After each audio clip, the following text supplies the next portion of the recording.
Yan, isang maganda at mapagpalang tanghali po kina Kuya Bal, Ate Edna, and Kalingap Rob at sa buong team ng Kalingap sa Barangay Malay, Lopez, Quezon.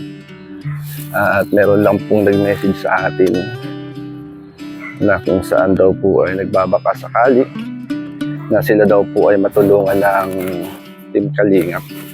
At hahanapin ko pa po mga Kalingap. Yan, shoutout po sa lahat. Magandang tanghali. Lakad lang po tayo rito at magtanong-tanong sa lugar na ito.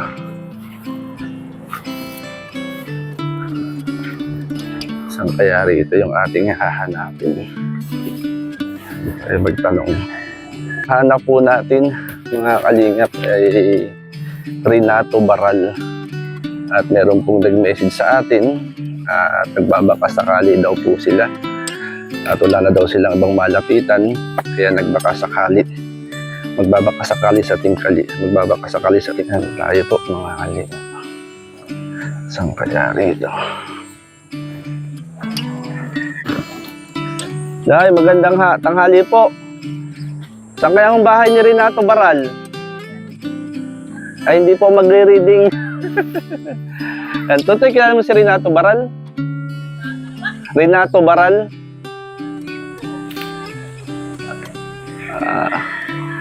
Saan kaya? Dito sana. Sige, salamat. Sige po. Napagkawalan tayong magre-reading ng kuryente. Kuryente.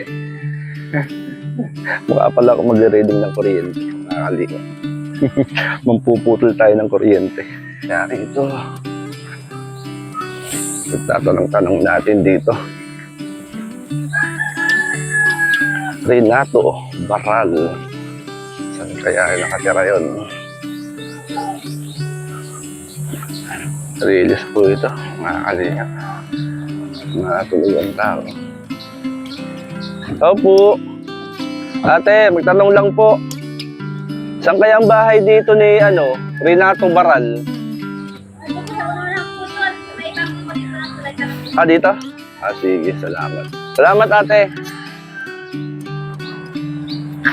Ayun daw, bago daw dumating ng tulay, saan ba yung tulay na yun? Init, anong oras na ngayon? 5 minutes para alas 12 ng tanghali, mga Kalingap.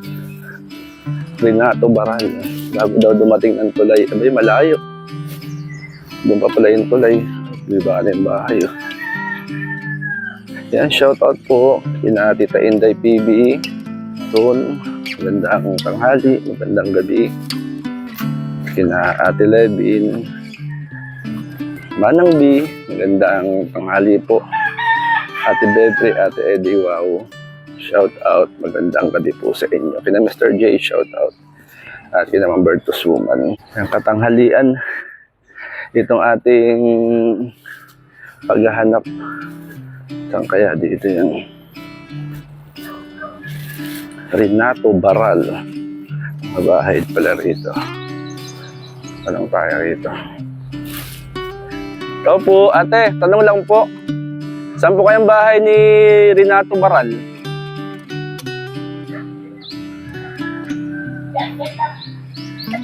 Sa unahan po. Yan po. Meron pong nag-message sa akin na kukumustahin lang ho. Parang bayaw po niya. Nagtatrabaho sa Lucena. Sa po ako, sa Team Kalingap. Kay Kuya Bal Santos Matubang. Ayan po mga Kalingap. Saan po bahay? Saan po bahay dati? Yung Gibana. Oo, may Gibana akong bahay dun. Ano po yung si Renato? Yung ang asawa po niya, kapatid ko. Kaya lang, yung asawa niya yung nangatang bahay na. Nang-ibang bahay na. Kapatid po niya? Ang bahay niya na yun. Ato. Bali, ang nag-chat po sa akin si Iba Linda. Ay, wala si Ato. Ibalinda ho nag-message sa akin. Ah, wala po. Ay, hindi po ba yun? Nasa duyan? Yan pala yun.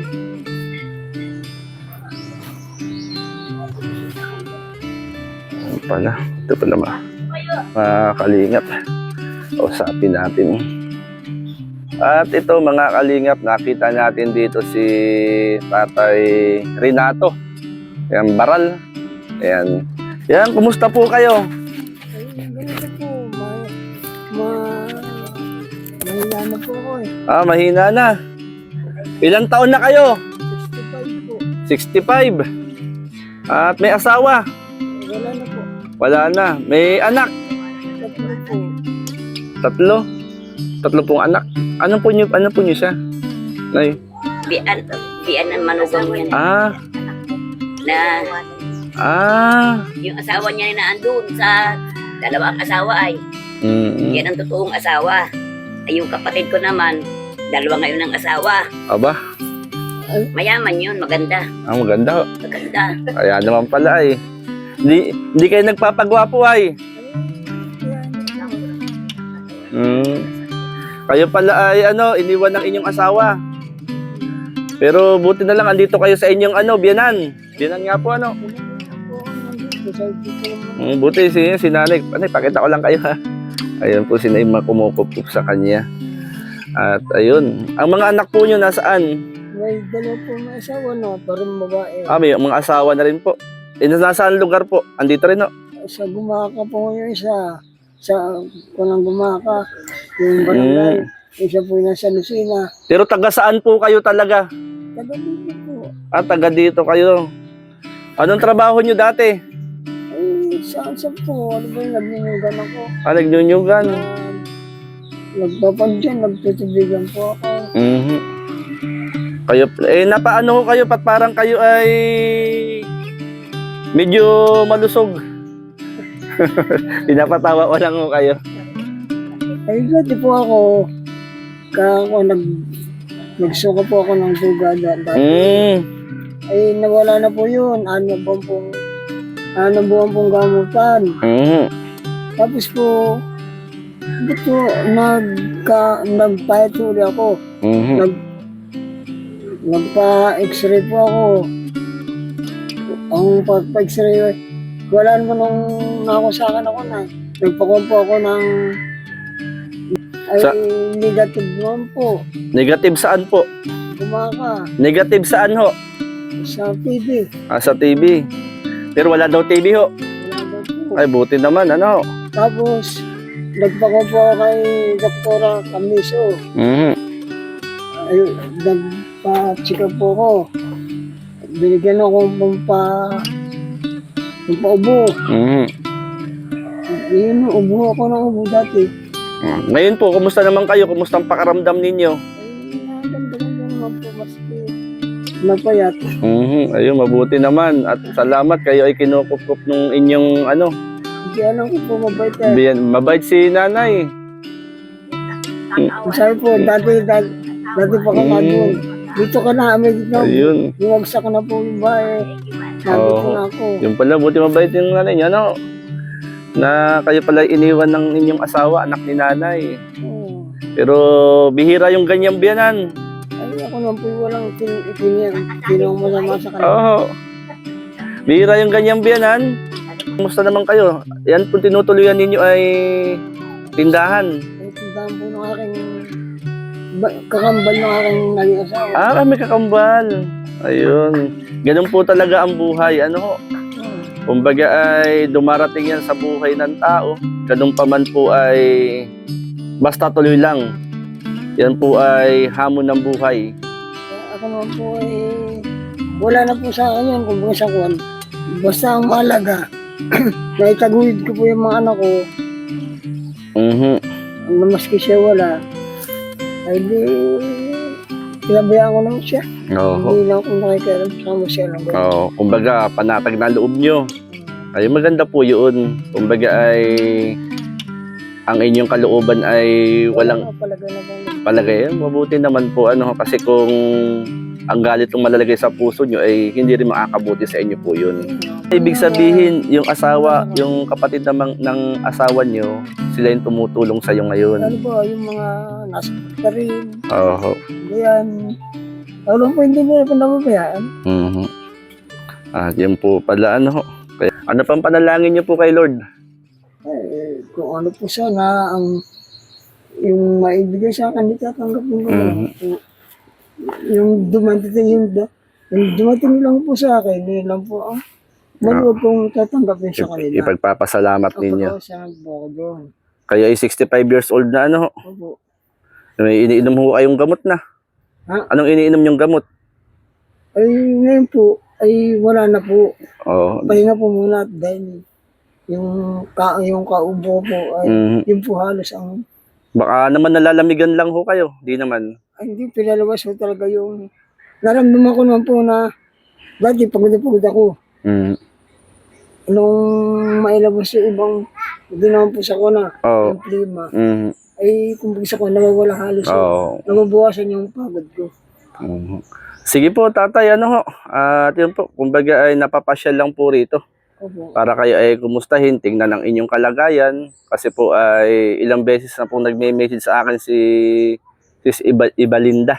Opo. Sabi ko, sige po, pupuntahan ko po ngayon at kumustahin po ang inyong kalagayan. Ano, butik. Magpalakas kayo, tatay. Ay, ako nga po. Ayun nga po ang galayan ko.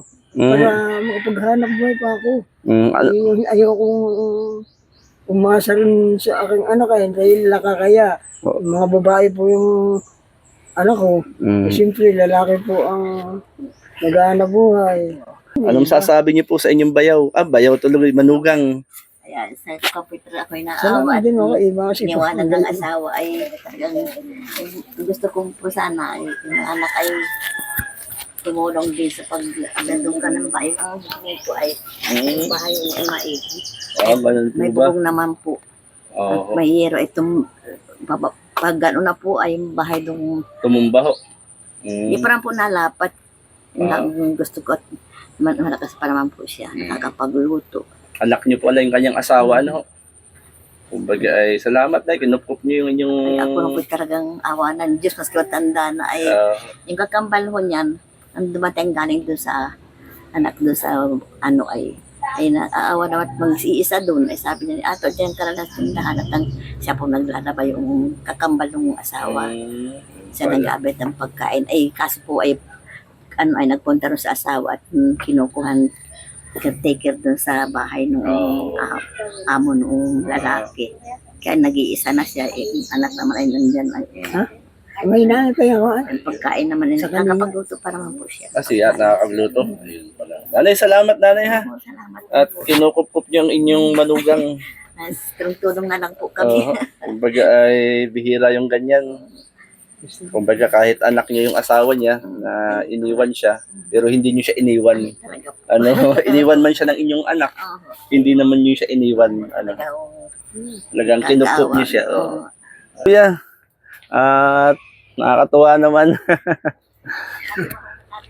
Kasi andyan yung iyong biyanan, mga bilas, bayaw, na kung saan ay dumadamay sa inyo. Kaya, ano masasabi niyo sa kanila? Maraming salamat po sa kanila dahil ako natutulungan nila kahit pa paano. Ayun. Sige tatay nato. Pwede bang ikaw ipag-pray? Pag-pray kita. Manalangin tayo. Sige, ipag-pray ko po kayo.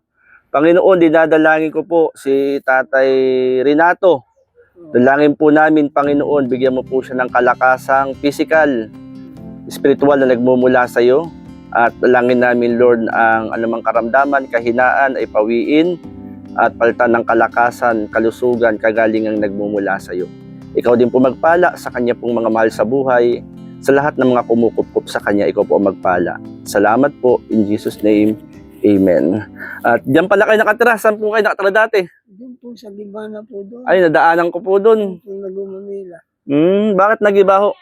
Hindi na po bayaan na nga po nung kumbagasakit. Ano kayo nagkasakit ho? Napabayaan na. Yun po pala. Tatay, meron po akong may konti lang po akong dalang gustong ibigay po sa inyo. Kayo lang naandun po sa sino kayang pwede kumaano po? Pakuha na lang po natin Sige po. at bigay sa inyo. Ano po? Paano tatay? Salamat sige, tuloy na rin po ako. Nay, tuloy na po ako. Ate. Sumama ka dito. Para hindi na ako babalik ha. Bibigay ko lang kay kuya. Sige kuya, salamat. Maraming salamat po. Maraming salamat din po sa inyo. Ano po? Tuloy na po ako. Thank you po. Opo. Ayan mga kalingap, at bigyan po natin si tatay ng bigas at grocery. Maraming salamat, Ate Bebri, Ate Eddie, wow. At yan, tayo ay nakakapag-share ng blessing. Salamat din kay Ate Dol Dumundon, Tita Inday TV, Ate Levin. Ito po kasi sa aking motor. Yung dala ko, medyo malayo, hindi ko binitbit Kasi akala ko malayo, akala ko malapit kanina. Akala ko malapit lang kaya di ko muna binitbit. Medyo malayo pala. At naman yung kanyang pamangkin, sa kanya ko ibibigay para ibigay kay Kuya Renato. Yung alin yung bahay ni Kuya Renato?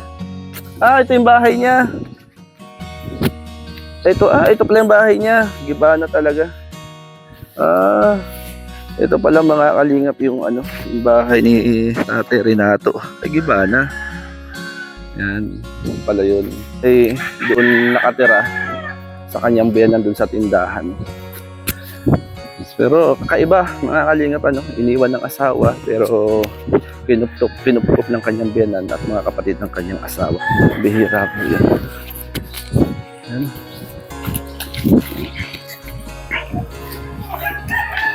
Sige kaya, doon pa pala sa may daan Kala ko kasi malapit lang.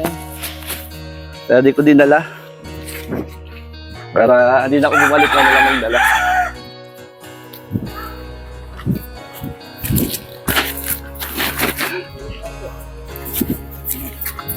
Medyo malayo po.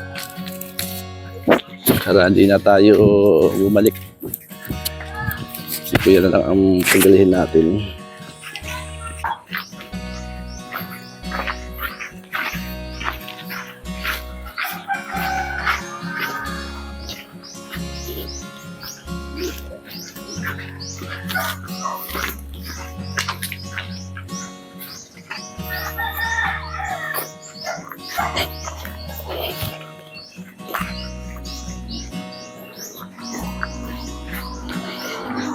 Ayan.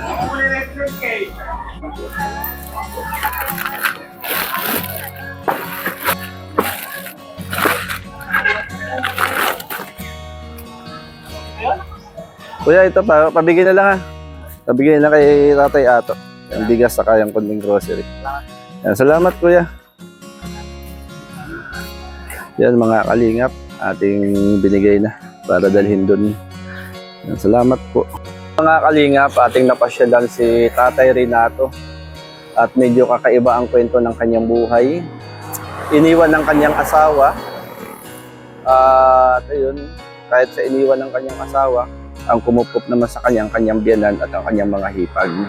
At yun, kumbaga ay sila yung sumusuporta, tumutulong sa pangailangan ni Tatay Nato. At ayun, inabutan po natin siya ng makakain lang, na makakain po niya bigas at grocery. Muli, maraming salamat Ate Bebri and Ate Eddie, wow. At sa lahat po ng mga sumusuporta sa programa po ng Team Kalingap sa panguna po ni Kuya Bal Santos Matubang. Muli, pasuporta po mga kasama natin dito sa Lopez, Quezon, Kalingap Lydia, Deliones Vlog, Kalingap Jubal, at ang lingkod po J. Morelo Vlog. Maraming salamat po sa mga naandyan na kung saan ay sumusuporta, nagbibigay ng tulong, ayuda sa mga nabablog natin na pupuntahan natin dito sa Quezon. Muli maraming salamat po and God bless ating pong lahat.